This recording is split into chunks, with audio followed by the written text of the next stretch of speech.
வணக்கம் நேயர்களே, spiritual TV நேயர்களுக்கு லட்சுமண அன்பு வணக்கங்கள். இப்போ நம்ம பார்க்க போகிறது வார ராசி பலன் 17ஆம் தேதியிலேருந்து 23ஆம் தேதி வரை எப்படி இருக்க போகுதான்னு பார்க்க போகிறோம். ஸோ எப்போதுமே சொல்கிறதாங்க, லக்னத்துக்கு பாருங்கள், ராசிக்கு பார்ப்பவர்கள் லக்னத்துக்கு பார்க்க ரொம்ப பர்ஃபெக்டாக இருக்கும்.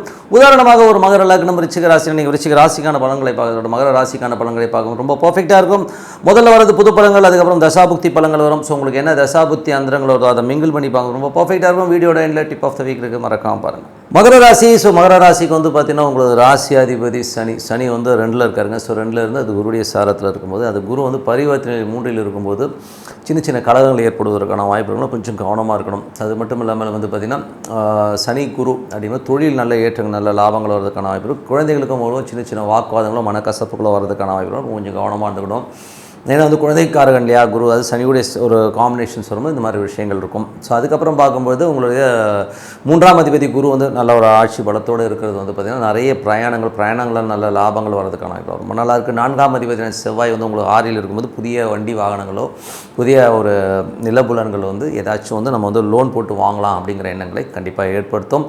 தாயாருடைய உடல்நலம் சார்ந்த விஷயங்கள் வந்து கொஞ்சம் கேர்ஃபுல்லாக இருந்துக்கிறது ரொம்ப ரொம்ப நல்லது. 5 மற்றும் 10ஆம் அதிபதியான சுக்கிரன், 5 மற்றும் 10ஆம் அதிபதியான சுக்கிரன் வந்து பரிவர்த்தனை 5லே இருக்கும்போது ஆன்மீக பிரயாணங்கள் மேற்கொள்வதற்கான வாய்ப்புகள் நிறையா இருக்குது. ஸோ ஆன்மீக விஷயமாக நிறைய ட்ராவல் பண்ணுறது இந்த மாதிரி விஷயங்கள்லாம் நிறைய இருக்கும். தொழில் ரீதியான விஷயங்களில் வந்து ஒரு நல்ல ஒரு குரோத், அதாவது அடுத்த கட்டத்துக்கு குரோத் ஆகிறதுக்கான வாய்ப்புலாம் ரொம்ப நல்லா இருந்தாலும் கொஞ்சம் கவனம் தேவை. ஏன்னா வந்து அந்த 10க்கு 8ன்றது ஒரு கணக்கு இருக்குது, 10க்கு 5ங்கிறது 8ஆம் இடமாக வருவதனால கொஞ்சம் வந்து அகலக்கால் வைக்காமல் இருக்கிறது ரொம்ப ரொம்ப நல்லது. 6ஆம் அதிபதியான புதன். ஸோ 6ஆம் அதிபதியான புதன் வந்து பார்த்திங்கன்னா உங்களுக்கு வந்து இப்போ நீச்சபங்க ராஜயோகமாக இருக்குங்க. ஸோ அது வந்து பார்த்திங்கன்னா ஏன்னா குரு வந்து அங்கே வந்துரும்போது நீச்சபங்க ராஜயோகமாக இருக்கும்போது வேலையில் நல்ல ஏற்றங்கள், புதிய மாற்றங்கள், புதிய ஒரு வளர்ச்சி கிடைக்கிறதுக்கான வாய்ப்புலாம் ரொம்ப நல்லா இருக்குது. ஸோ அதெல்லாமே ரொம்ப சிறப்பு தான். அதுக்கப்புறம் பார்க்கும்போது உங்களுடைய 7ஆம் அதிபதியான சந்திரன். ஸோ 7ஆம் அதிபதியான சந்திரன் தொழில் ரீதியான விஷயம் நல்ல லாபங்கள் நல்ல ஏற்று நல்ல லாபங்கள் வருவது அடுத்த கடத்துக்கு முன்னேறுவதற்கான ரொம்ப சிறப்பாக இருக்குது. 12ஆம் அதிபதியான குரு வந்து பார்த்திங்கன்னா உங்களுக்கு வந்து பரிவர்த்தனை 3லே இருக்கும்போது நிறைய பிரயாணங்கள் மூலியமாக நல்ல லாபங்கள் நல்ல ஏற்றங்கள் வருவதற்கான ரொம்ப சிறப்பாக இருக்குது. ஸோ மற்றபடி என்னென்னா ஏன்னா அந்த 12ல் உள்ள கிரகம் வந்து 3ல் இருக்கும் நிறைய பிரயாணங்களை கண்டிப்பாக கொடுத்துருங்க. ஸோ இதுவரை பார்த்தது வந்து பொது பலன்கள். ஸோ இப்போ பார்க்க போகிறது தசாபுக்தி பலன்கள். ஸோ தசாபுக்தி பலன்கள் வந்து மகர லக்னமாக இருந்து சூரிய தசாபுக்தி, சூரியன் வந்து உங்களுக்கு அஷ்டமாதிபதியாக இருந்து அவர் 3ல் இருக்கும் அதீதமான ஒரு ப்ரெஷர்ஸ் ஒரு ஸ்ட்ரெஸ்ஸஸ் வந்து ஒன்று அப்பானால் வரும், இல்லைனா வந்து பாசஸ் கவர்மெண்ட் சம்மந்தமான விஷயங்களை ஏற்படுறதுக்கான கொஞ்சம் கவனமாக இருக்கணும். அதுக்கப்புறம் பார்க்கும்போது பேசும்போதும் கொஞ்சம் ஏடாவிடமாக பேசுகிற மாதிரி சூழ்நிலையில் ஏற்படலாம். கொஞ்சம் கம்முன்னு இருந்து பழகிடுங்க. ஏன்னா வந்து அதனால் ஒரு மன உளைச்சல் வரும், கொஞ்சம் கேர்ஃபுல்லாக இருந்துக்குங்க. அதுக்கப்புறம் பார்த்து மகர லக்னமாக சந்திர தசாவத்திரியாக இருந்தாங்க. ஸோ சந்திரன் வந்து 7ஆம் அதிபதியாக வந்து நல்ல லாபங்களையும் நல்ல ஏற்றங்களையும் கொடுக்கறதுக்கான வாய்ப்பு, அடுத்த கட்டத்தில் முன்னேற்றங்கள் வருவதற்கான ரொம்ப சிறப்பாக இருக்குது.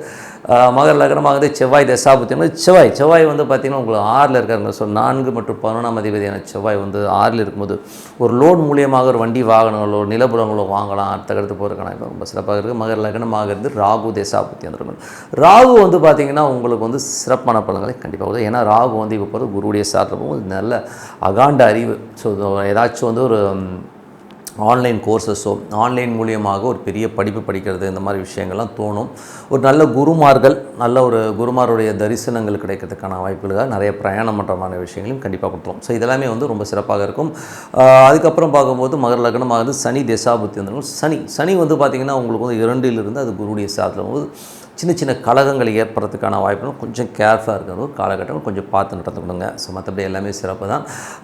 தொழில் ரீதியான விஷயங்களில் நல்ல ஏற்றங்கள் நல்ல லாபங்கள் கண்டிப்பாக இருக்குங்க. ஸோ மகர லக்னமாக இருந்து புதன் தசாபுத்தி அந்தரங்கள், புதன் வந்து நீச்சமாக இருந்தாலும் அங்கே குரு இருக்கும்போது அது ஒரு நீச்சபங்க ராஜயோகமாக மாறும்போது திடீர் அதிர்ஷ்டங்கள் நீங்கள் எதிர்பார்க்காத அளவுக்கு வந்து வேலையில் நல்ல ஏற்றங்கள் நல்ல லாபங்களை கண்டிப்பாக கொடுத்துருங்க. ஸோ அது ரொம்ப சிறப்பான விஷயங்கள். அதுக்கப்புறம் மகர லக்னமாக இருந்து உங்களுக்கு வந்து கேது தசாபுத்தி, கேது வந்து உங்களுக்கு வந்து 9ல் இருக்கார். அது வந்து சூரியனுடைய சாரத்தில் போகும்போது தேவையில்லாத ஒரு மன உளைச்சல், பிரயாணங்களில் ரொம்ப கவனமாக இருக்கணும். ஸோ அதனால் வந்து கொஞ்சம் அப்பா சம்மந்தமான உறவுகளால் ஒரு மன உளைச்சல் வர்றதுக்கான வாய்ப்பு இருக்குது. வெளிநாட்டில் இருக்கவங்க வந்து தேவையில்லாத ஒரு மன உளைச்சல் வரும். அதனால் கொஞ்சம் கேர்ஃபுல்லாக இருக்கிறது ரொம்ப ரொம்ப நல்லது. அதுக்கப்புறம் மகர லக்னமாக இருந்து சுக்கிர தசாபுத்தி, சுக்கிரன் வந்து 5 10ஆம் அதிபதி 5லே இருக்கிறதா தான் அர்த்தம். ஏன்னா பரிவர்த்தனையில் வந்து ஒரு ரிஷபத்தில் தான் இருக்கார். ஸோ நல்ல லாபங்கள் நல்ல ஏற்றங்கள் கொடுத்தா நம்ம அகலக்கால் வைக்காமல் இருக்கிறது நல்லது. ஏன்னா வந்து 8ஆம் இடமாக வரும். ஏன்னா 10க்கு 5 8ஆம் இடமாக வரும்போது நம்ம அகலக்கால் வைக்காமல் கொஞ்சம் கேர்ஃபுல்லாக இருக்கிறது ரொம்ப ரொம்ப நல்லதுங்க. ஸோ மற்றபடி எல்லாமே சிறப்பு. என்னை பொறுத்த ஒரு கால்குலேஷன்ஸ் தான், ஒரு பர்ஃபெக்ட் கால்குலேஷனில் வந்து நீங்கள் வந்து எது ப்ளஸ் மைனஸ் நோட் பண்ணி அப்ளை பண்ணிங்கன்னா எல்லாமே சிறப்பாக இருக்கும். கும்பராசி. ஸோ கும்பராசிக்கு வந்து பார்த்தீங்கன்னா உங்களுக்கு ராசி அதிபதி சனி. சனி வந்து பார்த்தீங்கன்னா உங்களுக்கு வந்து ராசியிலே இருந்து அது குருவின் சார்பிலும் சிறப்பான பலன்கள், நல்ல லாபங்கள், நல்ல ஏற்றங்கள் வருவதற்கான ரொம்ப சிறப்பாக இருக்குது. ஏன்னா சனி வந்து குருடைய சார்பிலும் நல்ல ஒரு வளர்ச்சியை கொடுப்பதற்கான ரொம்ப நல்லா. ஏன்னா வந்து பரிவர்த்தனை குரு வந்து அந்த இடத்துக்கே வந்துடுறார். ஸோ அவருடைய ஆட்சி இடத்துக்கே வந்துடும், நல்ல லாபங்களை கொடுக்கறதுக்கான வாய்ப்பு ரொம்ப நல்லா இருக்குது. அதுக்கப்புறம் பார்க்கும்போது உங்களுக்கு 3ஆம் அதிபதியான செவ்வாய். ஸோ 3 மற்றும் 10ஆம் அதிபதியான செவ்வாய் வந்து உங்களுக்கு 5ல் இருக்கும். தொழில் ரீதியான விஷயங்கள் ரொம்ப கவனமாக இருக்கணும். ஸோ அது கொஞ்சம் அகலக்கால் வைக்காமல், ஏன்னா 8ங்கிறது சம்மந்தப்படும் போது நம்மளை ஆசையை தூண்டி மற்றவங்க வந்து நம்மளை வந்து கவுக்கிறதுக்கான வாய்ப்பு கொஞ்சம் கவனமாக இருக்குது, ரொம்ப ரொம்ப அவசியம். அதுக்கப்புறம் பார்க்கும்போது 4 மற்றும் 9ஆம் அதிபதியான சுக்கிரன் வந்து பார்த்திங்கன்னா உங்களுக்கு பரிவர்த்தனையில் வந்து 4ல் இருக்கும்போது புதிய சொத்துக்கள் வாங்குறதுக்கான சொத்துக்கள், வண்டி வாகனம் வாங்குறதுக்கான யோகங்கள், தாய் தந்தையரால் நல்ல லாபங்கள் வர்றதுக்கான வாய்ப்பு இருக்கும். வெளிநாட்டில் இருக்கணும் ஒரு பெருமானம் வர்றதுக்கான ரொம்ப நல்லா இருக்குது. ஸோ அதெல்லாமே ரொம்ப சிறப்பு தான். அதுக்கப்புறம் பார்க்கும்போது உங்களுக்கு 5 மற்றும் 8ஆம் அதிபதியான புதன் 2ல் நீச்சமாகுது. அதாவது குழந்தைகள் விஷயங்கள் வந்து கொஞ்சம் அவமானங்கள், சின்ன ஸ்ட்ரெஸ் வந்தாலும் அது வந்து நீச்சபங்க ராஜயோகமாக இருக்கணும், பெருசாக எஃபெக்ட் பண்ணாது. பட் இருந்தால் ஒரு சின்ன ஒரு சலனங்களை ஏற்படுத்தி கிளியர் ஆகிறதுக்கான வாய்ப்பு ரொம்ப நல்லா இருக்குது. அதுக்கப்புறம் 6ஆம் அதிபதியான சந்திரன். ஸோ 6ஆம் அதிபதியான சந்திரன் சிறப்பான விஷயம், நிறைய பிரயாணங்கள், நல்ல லாபங்கள் வர்றதுக்கான வாய்ப்பு ரொம்ப நல்லா இருக்குங்க. ஸோ அதெல்லாம் ரொம்ப சிறப்பு தான். அதுக்கப்புறம் பார்க்கும்போது உங்களுக்கு 7ஆம் அதிபதியான சூரியன். ஸோ 7ஆம் அதிபதியான சூரியன் 2ல் இருக்கும்போது கணவன் மனைவி ரொம்ப சிறப்பாக இருக்கும். சுப நிகழ்ச்சிகள் நடத்துவதற்கான வாய்ப்பு ரொம்ப நல்லா இருக்குது. அது மட்டும் இல்லாமல் பார்த்திங்கன்னா உங்களுக்கு வந்து சின்ன சின்ன எமோஷன்ஸாக வந்து 2 பேருக்கு வாக்குவாதங்கள் வரதுக்கான வாய்ப்பு. ஏன்னா சனி சூரியன் போது கொஞ்சம் அந்த எமோஷன்ஸை கண்டிப்பாக கொடுத்துரும். ஸோ அது கொஞ்சம் நியூட்ரலாக இருந்தது நல்லது. அதுக்கப்புறம் பார்க்கும்போது வந்து 8ஆம் அதிபதியான புதன் வந்து 2ல் நீச்சபங்க ராஜயோகமாக இருக்கும்போது திடீர் அதிர்ஷ்டங்கள் இருந்தாலும் கொஞ்சம் பார்த்து பேசணும். என்ன தான் வந்து கிரகங்கள் இப்படி இருந்தாலும் பார்த்து பேசுகிறது ரொம்ப நல்லது. கொஞ்சம் எமோஷனாக ஏதாச்சும் பேசுகிறோம்னா அது வந்து வியாபாரம் ரீதியாக இருக்கவங்க ரொம்ப கேர்ஃபுல்லாக இருக்குது, ரொம்ப ரொம்ப அவசியம். அதுக்கப்புறம் பார்க்கும்போது உங்களுக்கு 9ஆம் அதிபதி சுக்கிரன் வந்து நல்ல ஆட்சி பலத்தோடு இருக்கிறது ரொம்ப சிறப்பான பலம். ஏன்னா வந்து அது பரிவர்த்தனை ஆட்சியாக தான் போகுது. ஏன்னா குரு சுக்கிரன் பரிவர்த்தனையின் போது வீடுகள், சொத்துக்கள் சம்பந்தமான விஷயங்கள் சிறப்பாக இருப்பதற்கான ரொம்ப நல்லா இருக்குது. தொழில் ரீதியான விஷயம் கவனம் தேவை. 11ஆம் அதிபதியான குரு வந்து பார்த்திங்கன்னா உங்களுக்கு சிறப்பான பலன்கள், நல்ல லாபங்களை அள்ளித்தரதுக்கான வாய்ப்புலாம் ரொம்ப நல்லா இருக்குது. அது மட்டும் இல்லாமல் உங்களுக்கு வந்து பார்த்திங்கன்னா உங்களுக்கு 12ஆம் அதிபதியான சனி வந்து ராசியிலே இருக்கும்போது கொஞ்சம் சோம்பேறித்தனம் அதிகம் அப்புறம் பார்த்துக்கலாம் அப்படி இப்படின்னு. பட் இன்னும் வருமானத்துக்கு எந்த வித குறைவும் இருக்கவே இருக்காதுங்க. ஸோ அதெல்லாமே ரொம்ப நல்லாயிருக்கு. ஸோ இதுவரை பார்த்தது வந்து பொது பலங்கள். இப்போ பார்க்கும்போது தசாபுத்தி பலன். கும்ப லக்னமாக வந்து சூரிய தசாபுத்தினா சூரியன் 7ஆம் அதிபதி வந்து 2ல் இருக்கும்போது பெருத்த லாபங்கள், சுப நிகழ்ச்சிகள் சார்ந்த விஷயங்களை நடப்பதற்கான ரொம்ப சிறப்பாக இருக்குது. கும்ப லக்னமாக வந்து சந்திர தசாபுத்தி ஆனாலும் சந்திரன் வந்து உங்களுக்கு 6ஆம் அதிபதியாக இருந்து வேலையில் நல்ல ஏற்றங்கள், நல்ல பிரயாணங்கள் ஏற்பட்டு அதனால் நல்ல லாபங்கள் வர்றதுக்கான ரொம்ப நல்லாயிருக்கு. கும்ப லக்னமாக வந்து செவ்வாய் தசாபுத்தினா செவ்வாய் வந்து பார்த்தீங்கன்னா 5ஆம் அதிபதி 5ல் இருக்கும்போது கொஞ்சம் தொழில் ரீதியான விஷயங்கள் ரொம்ப கவனமாக இருக்கிறது ரொம்ப ரொம்ப அவசியம். ஸோ அதனால் கொஞ்சம் கேர்ஃபுல்லாக இருந்துங்க. மற்றபடி எல்லாமே சிறப்பு தான். அதுக்கப்புறம் பார்க்கும்போது கும்ப லக்னமாக வந்து ராகு தேசம், ராகு வந்து 2ல் இருந்து அது குருவின் சாரத்திலும் சிறப்பான பலன்கள், நிறைய ஏதாச்சும் வந்து ஆன்லைன் கோர்சஸ், ஜூம் கோர்சஸ் இதெல்லாம் படிக்கலாங்கிற எண்ணங்களை எல்லாம் ஏற்படுத்தும். ஸோ கொஞ்சம் எமோஷனாக பேசுவீங்க. ஸோ அது மட்டும் கொஞ்சம் கண்ட்ரோல் பண்ணிக்கிட்டிங்கன்னா போதும். பெருத்த லாபங்கள் வரதுக்கான வாய்ப்புலாம் ரொம்ப நல்லா. வெளிநாடு சார்ந்த விஷயங்களில் வந்து பெரும் லாபங்கள் வரதுக்கான வாய்ப்புகளும் ரொம்ப சிறப்பாக இருக்குது. அதுக்கப்புறம் பார்க்கும்போது கும்ப லக்னமாக இருந்து குரு தசாபுத்தி அந்தரங்கள், குரு வந்து பார்த்திங்கன்னா உங்களுக்கு நல்ல லாபங்களை அள்ளி தருவாருங்க. ஸோ 2 ஆட்சியாக இருக்கும், பெரிய லாபங்கள் வரதுக்கான வாய்ப்புலாம் ரொம்ப நல்லா இருக்குது. மற்றபடி கும்ப லக்னமாக இருந்து சனி தசாபுத்தி, சனி வந்து பார்த்திங்கன்னா உங்களுக்கு ராசியிலே இருந்து அது குருடைய சார்பில் பெருத்த லாபங்கள், தொழில் நல்ல ஒரு வெற்றி, வேறு அடுத்த கட்டத்துக்கு மூவ் ஆகிறது. மற்றபடி குழந்தைகளில் மட்டும் சின்ன சின்ன மனக்கசப்புகள் வரதுக்கான வாய்ப்பு ரொம்ப கவனமாக இருக்கணும். மற்றபடி வந்து பார்த்திங்கன்னா கும்ப லக்னமாக இருந்து புதன் தசாபதி, புதன் வந்து 5, 8ஆம் அதிபதியாக இருந்து அவர் வந்து இப்போ வந்து நீச்சபங்க ராஜயோகமாக இருக்கும்போது குழந்தைகளை சின்ன சலனங்கள் ஏற்படும். அதுக்கப்புறம் எல்லாமே சரியாயிடுங்க. கும்ப லக்னமாக வந்து கேது தேசாபதி, கேது வந்து 8ல் இருந்து சூரியனுடைய சாரத்தில் இருக்கும்போது சட்ட ரீதியான விஷயங்கள் ரொம்ப கவனமாக இருக்கணும். பாட்டி சொத்து, பூர்வீக சொத்து சம்மந்தமான விஷயங்கள் ரொம்ப கேர்ஃபுல்லாக இருக்கணும். சட்டங்களால் நம்ம வந்து ஏதாச்சும் ஒரு ஃபைன் கட்டுறது, இந்த மாதிரி விஷயங்களாக ஏற்படுறதுக்கான வாய்ப்புகள் ரொம்ப கவனமாக இருக்குது. ரொம்ப நாள் பேசும்போதும் கொஞ்சம் கவனமாக பேசுங்க. ஸோ அதனால் கொஞ்சம் கேர்ஃபுல்லாக இருக்குது ரொம்ப நாள். கணவன் மனைவிக்கு இன்னொரு வந்து தேவையில்லாத வாக்குவாதங்களை தடுத்துக்கிறது நல்லது. யாருக்கெல்லாம் கேது தசாபுத்தி அதில் நடக்குதோ. கும்ப லக்னமாக சுக்கிர தசாபுத்தி, சுக்கிர 4, 9ஆம் அதிபதியாக இருக்குது. அவர் வந்து பார்த்திங்கன்னா உங்களுக்கு வந்து நல்ல ஒரு ஆட்சி பலத்தலாம். ஏன்னா பரிவர்த்தனை ஆட்சியில் இருக்கும்போது நல்ல ஒரு சொத்துக்கள் வருவதற்கான, வண்டி வாகனம் வாங்குறதுக்கான யோகங்களை எல்லாம் ரொம்ப சிறப்பாக கொடுத்துருதுங்க.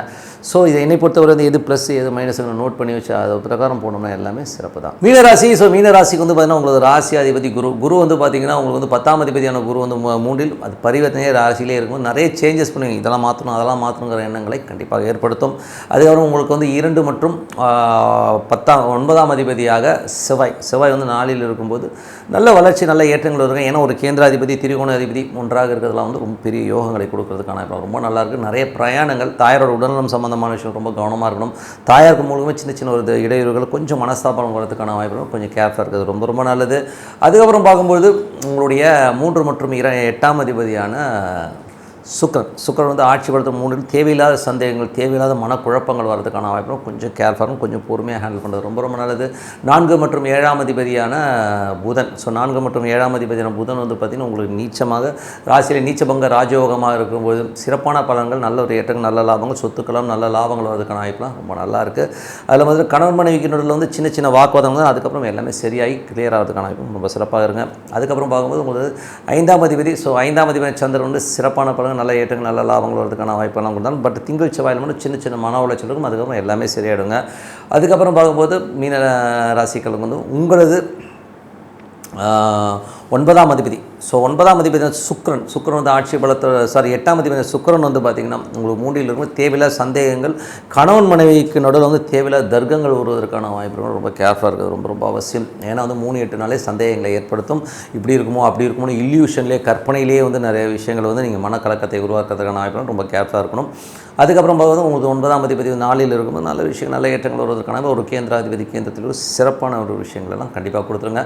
10ஆம் அதிபதியான குரு 10ஆம் அதிபதியான குரு வந்து இந்த ராசியிலையும் தொழில் நிறைய மாற்றங்கள் ஏற்படுத்துறதுக்கான வாய்ப்புலாம் நிறைய இருக்குது. குரு வந்து பார்த்திங்கன்னா உங்களுக்கு வந்து அந்த இடத்துலேயே வரும்போது தொழில் நிறைய சேஞ்சஸ், நிறைய வளர்ச்சிக்கான விஷயங்கள்லாம் சிறப்பாக இருக்கும். அதுக்கப்புறம் பார்க்கும்போது புதிய தொழில்நுட்பங்கள், புதிய தொழில் வளர்ச்சியெல்லாம் வந்து நீங்கள் வந்து புதுசாக வந்து அப்ளை பண்ணுவீங்க. அதெல்லாமே ரொம்ப சிறப்பு. அதுக்கப்புறம் உங்களுக்கு 11ஆம் அதிபதியான சனி வந்து 12ல் இருக்கும்போது வேலை விஷயங்கள், லாபத்திற்காக நிறைய அலைச்சல்கள் இருக்கிறதுக்கான வாய்ப்புகளை நிறைய கொடுத்துரும். பட் ஆனால் லாபங்கள் இருக்கணும், கண்டிப்பாக நல்ல லாபங்கள் இருக்கும். குழந்தைகள் விஷயங்களில் சின்ன சின்ன மனக்கசப்புகள் வந்து போகிறதுக்கான வாய்ப்புகள் கொஞ்சம் கவனமாக இருக்குது, ரொம்ப ரொம்ப நல்லதுங்க. மற்றபடி வந்துங்க இதுவரை பார்த்த பொது பலன்கள். இப்போ பார்க்கும்போது தசாபுத்தி பலன்கள்.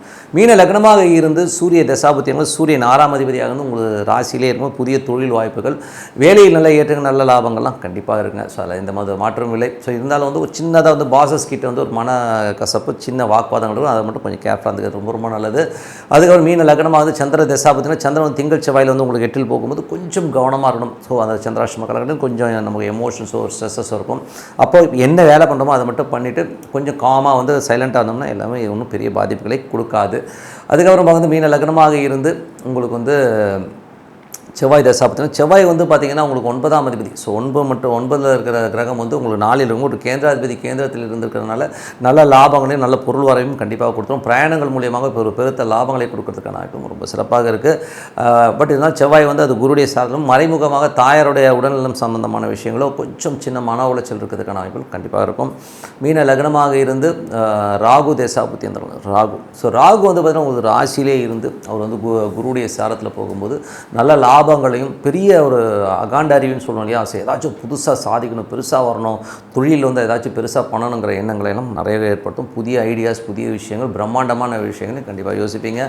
மீன லக்னமாக இருந்து குரு தேசாபுத்தி குரு வந்து பார்த்திங்கன்னா பெரிய ஒரு லாபங்களை வெற்றிகளும் கொடுப்பதற்கான வாய்ப்புகளும், தொழில்நுட்பங்களிலும் புதிய தொழில் வாய்ப்புகளையும் தேடி பெரிய பெரிய விஷயங்கள்லாம் பண்ண ஆரம்பிப்பீங்க. எல்லாமே ரொம்ப சிறப்பாக இருக்கும். மீன லக்னமாக இருந்து சனி தேசாபுத்தி சனி வந்து 12ல் இருந்தாலும் பிரித்த லாபங்களுக்காக நிறைய அலைச்சல்கள் இருக்கும். அந்த அலைச்சல்கள்லாம் வந்து பெரிய வெற்றியை கொடுக்கறதும் பெரிய லாபங்களை கொடுக்கறதுக்கான வாய்ப்புகளை கண்டிப்பாக கொடுக்கும். பட் இருந்தாலும் குழந்தைகள் விஷயங்கள் மட்டும் சின்ன சின்ன மனக்கசப்புகளை கொடுக்கும். அதை மட்டும் கொஞ்சம் கேர்ஃபுல்லாக பார்த்தோம். மீன லக்னமாக இருந்து புதன் தசாபுத்தி புதன் வந்து பார்த்திங்கன்னா உங்களுக்கு 7ஆம் அதிபதி, 7ஆம் அதிபதி நீச்சபங்க ராஜயோகமாக இருக்கும். சில நேரங்களில் வந்து கணவன் மனைவிகளும் சின்னதாக வந்து கேவலமாக பேசிக்கிட்டாலும் அதுக்கப்புறம் எல்லாமே சரி. ஏன்னா நீச்சபங்க ராஜகம் ஒரு கேவலம் ஏற்பட்டதுன்னா அது ராஜயோகமாக மாறும். அதனால் எல்லாமே சிறப்பாக இருக்கும். அகாண்ட அறிவு, புதுசாக வந்து ஒரு டெக்னாலஜி இந்த மாதிரி விஷயங்கள் எல்லாம் வந்து கற்றுக்கிறதுக்கான வாய்ப்புகள் அது கொடுத்துரும். எல்லாமே ரொம்ப சிறப்பு தான். மீன லக்னமாக வந்து கேது தேசாபுத்தி கேது வந்து 7ல் இருந்து அது சூரியனுடைய சாரத்தில் இருக்கும்போது வேலை விஷயங்கள் வந்து சின்ன சின்ன கடுபடிகள் இருக்கும். சின்ன சின்ன கடுபடிகள் கொஞ்சம் வந்து வேலையில் வந்து ப்ரெஷர்ஸ் அதிகமாக இருக்கிறதை கண்டிப்பாக ஏற்படுத்தும். அதனால் வந்து கொஞ்சம் வந்து காம் டவுனாக இருந்து ஒரு விஷயத்தை வந்து சைலண்ட்டாக இருந்தாலே நிறைய விஷயங்களை சாதிக்கலாங்கிறது மைண்டில் வச்சுக்கோங்க. அதுதான் வந்து கேதுவோடைய விஷயங்கள். அதை மட்டும் பண்ணிட்டீங்கனாலே போதும் எல்லாமே சிறப்பாக இருக்கும். மீன லக்னம் வந்து சுக்கிர தேசம் சுக்கிரன் வந்து 3-8ஆம் அதிபதி. 3-8ஆம் அதிபதி அது 3லேயே இருக்கிறதா தான் தேவையில்லாத சந்தேகங்கள், கற்பனையிலே இப்படி ஆகிடும் அப்படி ஆகிடும்னு சொல்லி இல்யூஷனில் போய் மாட்டிக்காமல் எது உண்மை, எது நல்லது, எது கெட்டதுங்கிறத யோசித்து பார்த்து ஒரு விஷயங்களை செய்கிறது தான் ரொம்ப ரொம்ப சிறப்புங்க. ஸோ இதெல்லாம் வந்து கொஞ்சம் நோட் பண்ணி வச்சுட்டு எது ப்ளஸ் எது மைனஸுங்கிறது வந்து அப்ளை பண்ணி பார்த்தீங்கன்னா எல்லாமே சிறப்பாக இருக்குங்க. ஸோ என்னை பொறுத்தவரை ஒரு நல்ல ஒரு பிரார்த்தனை கண்டிப்பாக நம்ம அடுத்த லெவல் போகிறதுக்கான வாய்ப்புகளை கண்டிப்பாக இருக்குது. ஸோ டெய்லி வந்து ஒரு பிரார்த்தனை வந்து மனசார இறைவன், அது எந்த தெய்வமாக இருக்கட்டும், ஸோ உதாரணமாக ஒரு ஓம் நிமிஷம் மனசார பிரார்த்தனை பண்ணுவோம், கண்டிப்பாக அடுத்த லெவல் போகிறதுக்கான வாய்ப்பு ரொம்ப சிறப்பாக இருக்கும். ஸோ இறைவன் பிரார்த்தனை ரொம்ப உங்களை அடுத்த லெவல் கொண்டு போகும். ஸோ இப்போ பார்க்கும்போது dip of the week. So dip of the வீக்கில் வந்து நம்ம பார்க்குறது என்னென்னா, எப்போதுமே சொல்கிறதாங்க, இப்போ வந்து சனி ராகு, இப்போ சனி பயிற்சியாகி அது வந்து மீனத்துக்கு போகுது. இப்போ ஏற்கனவே ஏகப்பட்ட சர்ச்சைகள், இது சனி பயிற்சி கிடையாது, நம்மளை பொறுத்தவரை வந்து திருக்கணிதம் நம்ம ஃபாலோ பண்ணுறோம். ஸோ அதனால் நான் அதை வச்சு சொல்ல, மற்ற ஜோதிடர்கள் வந்து நான் வந்து தப்பு சொல்ல மாட்டேன், அது அவங்கவுங்க கணக்கு. ஏன்னா என் குருநாதர் என்ன சொல்கிறாருன்னா, எந்த சிஸ்டம் நீ ஃபாலோ பண்ணி அதை பர்ஃபெக்டாக ஃபாலோ பண்ணால் போதுங்கிறது தான் அவர். இப்போ என்னை பொறுத்தவரை சனி பயிற்சி இப்போ நடக்கிறது எனக்கு சனி பயிற்சி தான், ஓகேங்களா. ஸோ அப்படி சனி பயிற்சி ஆகும்போது என்ன மாதிரி விஷயங்களை நடத்தும், ஸோ இது வந்து நம்ம வந்து ஒரு டெஸ்ட் மாதிரி கூட வச்சுக்கலாம். ஏன்னா வந்து இவங்க சொல்கிறாங்க இல்லையா, சனி பயிற்சியில் இப்போ வந்து சனியும் ராகுவும் ஒரு கட்டத்தில் வந்து சந்திக்குது. ஸோ ஏப்ரல் மாதம் முழுவதுமாக சனியும் ராகுவும் வந்து மீனத்தை சந்திக்கின்ற காலகட்டத்தில் வந்து என்ன மாதிரி விஷயங்கள் நடக்கணும் போது, ஸோ தொழில் ரீதியான விஷயங்கள் நிறைய பாதிப்புகளை கண்டிப்பாக ஏற்படுத்தும். அது மட்டும் இல்லாமல் பார்த்தீங்கன்னா வெளிநாடு சார்ந்த விஷயங்கள் நிறைய கடுபிடிகள், நிறைய சட்டத்திட்டங்களால் ஒரு கிராஷ் உருவாகிறதுக்கான வாய்ப்பு, ஒரு கிராஷ் ஆகும், ரொம்ப கிராஷ் ஆகி ரொம்ப ஒரு ஸ்ட்ரெஸ்ஸஸ் வர்றதுக்கான வாய்ப்புகளை கண்டிப்பாக ஏற்படுத்தும். ஏன்னா வந்து காலபுருஷனுக்கு வந்து 9, 12ஆம் அதிபதியாக இருக்கும்போது கொஞ்சம் ஜாக்கிரதையாக நமக்கு வந்து அந்த ஒரு ஸ்ட்ரெஸ்ஸஸை கண்டிப்பாக ஏற்படும். வெளிநாட்டில் இருக்கிறவங்களும் ஆல்ரெடி வந்து கொஞ்சம் பாதிப்பு, இப்போ கொஞ்சம் ரொம்ப புதிய சட்டத்திட்டங்களால் நம்ம க்ரஷ் ஆகிறதுக்கான வாய்ப்புகள் நிறைய இருக்குது. அது மட்டும் இல்லாமல் குருமார்கள், ஸோ குருமார்கள் போது குருமார்கள் ஆன்மீகவாதிகளுடைய சில பித்தலாட்டங்கள், சில விஷயங்கள்லாம் வந்து வெளியில் வரும். ஸோ இதெல்லாமே வந்து கண்டிப்பாக இந்த டைமில் வரும். ஸோ அது மட்டும் இல்லாமல் குழந்தைகள், ஸோ குழந்தைகளுக்கு வந்து இனம் புரியாத ஒரு சின்ன காய்ச்சலோ ஏதோ ஒரு ஃப்ளூ, இந்த மாதிரி ஏதோ ஒரு டிசீஸோ இந்த மாதிரி விஷயங்களை குழந்தைகள் வந்து உலக ரீதியாக, நான் சொல்கிறது உலக ரீதியாக கொஞ்சம் கஷ்டப்பரமான சூழ்நிலை ஏற்படும். காரணம் என்ன, அந்த குருவும் ராகுவும் ஒன்றா வந்து மீட் ஆகிற அந்த இடம். ஸோ அதனால் வந்து அது கொஞ்சம் நம்ம வந்து ப்ரிகாஷன் வந்து குழந்தைகளை பார்த்துக்கிறது ரொம்ப ரொம்ப நல்லது. ஸோ அது ஒரு விஷயம். அது வந்து மட்டும் இல்லாமல் அது வந்து குரு வந்து அது சுயசாரத்தில், அதோடைய சுயசாரத்திலே போகும்போது அது வந்து என்ன மாதிரி விஷயம், காற்று சம்மந்தமான விஷயம். ஏன்னா அது வந்து இப்போ பொருளாதாரத்தில் வந்து மெயினாக, ஏன்னா மே மாதம் தான் 3ஆம் இடத்துக்கு போகுது. ஸோ இப்போ வந்து அந்த பொருளாதார ரீதியில் வந்து கையை வைக்கிறதும் அதனால் வந்து நிறைய பாதிப்புகளை ஏற்படுத்துங்கிறதுல வந்து எந்த வித மாற்றம் இல்லை. ஏன்னா வந்து அது அந்த மாதிரி விஷயங்கள் தான் கொடுக்க போகுது. ஸோ பொருளாதாரத்தில் ரொம்ப ரொம்ப கேர்ஃபுல்லாக இருக்கணும். இது வந்து மணி வேல்யூ வந்து ரொம்ப கிராஃப் ஏற இறங்க போகிறதும் உறுதி. ஸோ அதனால் கொஞ்சம் வந்து கவனமாக போகணும். அது மட்டும் இல்லை, கடல் சார்ந்த பகுதிகளில் இருக்கவங்களுக்கு வந்து கண்டிப்பாக வந்து ஒரு நிறைய ஜியாகிரபிக்கல் சேஞ்சஸில் கொஞ்சம் பிரச்சனைகள் வர்றதுக்கான கொஞ்சம் கவனமாக இருக்கணும். ஏன்னா சுனாமியோ இல்லை ஏதோ ஒரு பிரச்சனைகளை கண்டிப்பாக வந்து அந்த இடத்துல உருவாகும். ஏன்னா மீனம்ங்கிறது வந்து கடல் சார்ந்த பகுதிகளை குறிக்கிற ஒரு இடம். ஸோ அந்த இடத்துல வந்து கண்டிப்பாக வந்து ஒரு ப்ராப்ளம் வர்றதுக்கான வாய்ப்புகள் நிறைய இருக்குது. ஸோ இதுதான் வந்து இப்போ இருக்கிறது. ஸோ ஏப்ரல் மாதம் வந்து ரொம்ப ரொம்ப கவனம் வரும். ஸோ ஏப்ரல் மாதத்தில் வந்து இந்த மாதிரி கிரக சேர்க்கை யாருக்கெல்லாம் வந்து ஒரு பெரிய பிரச்சனைகளோ ஸ்ட்ரெஸ்ஸையும் கொடுக்கணும் போது, மீனராசிக்காரர்கள், மீன லக்னக்காரர்கள், அவங்களுக்கு வந்து 12 வந்து உங்களுக்கு சனி ராகு தசாபுத்தி அந்தரங்கள் நடக்கிறதா இருந்தால் எஃபெக்ட் அதிகமாக இருக்கும். ஸோ 12 கொஞ்சம் தூக்கம் இல்லாமல் இருக்கிறது, பெரிய லாபங்களை நினச்சி அது வரல இது வரலங்கிற ஒரு கலக்கங்களை ஏற்படுத்துறதுக்கான வாய்ப்புகளை கண்டிப்பாக ஏற்படுத்தும். அது மட்டும் இல்லாமல் வேறு யாருக்கு நம்ம சிம்ம லக்னக்காரர்கள், சிம்ம லக்னக்காரர்களுக்கு வந்து பார்த்திங்கன்னா சிம்ம லக்னம் சிம்ம ராசிக்காரர்கள் ரொம்ப எமோஷன் ஆவீங்க. குழந்தைகள் மற்றும் வேலையில் வந்து ஒரு ஸ்ட்ரெஸ்ஸையும் டென்ஷனையும் கண்டிப்பாக ஏற்படும். ஸோ கொஞ்சம் கேர்ஃபுல்லாக இருக்கிறோம் காலகட்டங்கள். ஸோ அதனால் கொஞ்சம் பார்த்து நடந்துக்கணும். அதுக்கப்புறம் பார்க்கும்போது வேறு யாருக்கு இதாகணும் போது உங்களுக்கு வந்து துலாம் ராசிக்காரர். ஸோ துலாம் ராசிக்காரர்களுக்கு பார்த்திங்கன்னா 6ஆம் இடத்துல வந்து சனி ராகும் இருக்கும்போது அது வந்து வேலையில் நிறைய எமோஷன்ஸையும் ஸ்ட்ரெஸ்ஸையும் ஏற்படுத்தும். கடன் சம்மந்தமான விஷயங்களோ அந்த மாதிரி விஷயங்களும் ரொம்ப ஸ்ட்ரெஸ்ஸை ஏற்படுத்துறதுக்கான வாய்ப்பு. மற்றபடி வந்து கம்யூனிகேஷன் ஏரியா, ஸோ ஏதாச்சும் வந்து வாக்குறுதிகள் கொடுத்து ஒரு செக்ஸ் கொடுத்து இந்த மாதிரி விஷயங்களை மாற்றுறதுக்கான வாய்ப்பும் கண்டிப்பாக இருக்கும். ஸோ இவங்கெல்லாம் வந்து ரொம்ப ஜாக்கிரதையாக இருக்க வேண்டிய காலகட்டங்கள். ஸோ மற்றவர்கள்லாம் இருக்காது, மற்றவர்கள்லாம் இருக்கும். அந்த தசாபுத்தி அந்தரங்கள் காலகட்டங்களில் இவங்க கொஞ்சம் அதிகமாக பாதிக்கிறதுக்கான மற்றவங்களும் கொஞ்சம் கேர்ஃபுல்லாக இருந்துங்க. ஏன்னா வந்து தொழில் ரீதியான விஷயங்களை அகலக்கால் வைக்கிறது, புதிய தொழில்நுட்பத்தை நம்பி நான் மணி ட்ரான்ஸ்ஃபர் பண்ணுறது, இதெல்லாம் வந்து இந்த ஏப்ரல் மாதத்தில் அவாய்ட் பண்ணிக்கிறது ரொம்ப ரொம்ப நல்லது. ஏன்னா சனி ராகுங்கிறது வந்து கண்டிப்பாக தொழிலில் மட்டும் இல்லாமல் நம்ம கர்ம ரீதியாகவும் ரொம்ப பிரச்சனைகளை கொடுக்கறதுக்கான வாய்ப்பு இருக்கிறதுனால கொஞ்சம் கேர்ஃபுல்லாக இருந்துக்கோங்க அப்படிங்கிறது நம்ம இப்போயே சொல்லுவோம். ஸோ இருந்தாலும் இந்த மாற்றங்கள் இருக்குமானா கண்டிப்பாக அந்த மாற்றங்கள் நீங்கள் பாருங்கள். எப்படின்னா டிவி நியூஸஸ்லாம் நம்ம பார்க்க தான் போகிறோம். ஸோ என்ன நடக்குதுன்னு பார்ப்போம். ஸோ மற்றபடி என்னங்க, பிரார்த்தனை கண்டிப்பாக ஒரு பிரார்த்தனை தான் நம்ம வந்து வழி நடத்தி சொல்லும். ஒரு நல்ல இறைவனை மனதார இறைவனை பிரார்த்தனை பண்ணும்போது கண்டிப்பாக அடுத்த லெவல் போகிறதுக்கான ரொம்ப சிறப்பாக இருக்குது. உங்களிடம் விடைபெறுவது உங்கள் லட்சுமி நாராயணன். நன்றி, வணக்கம்.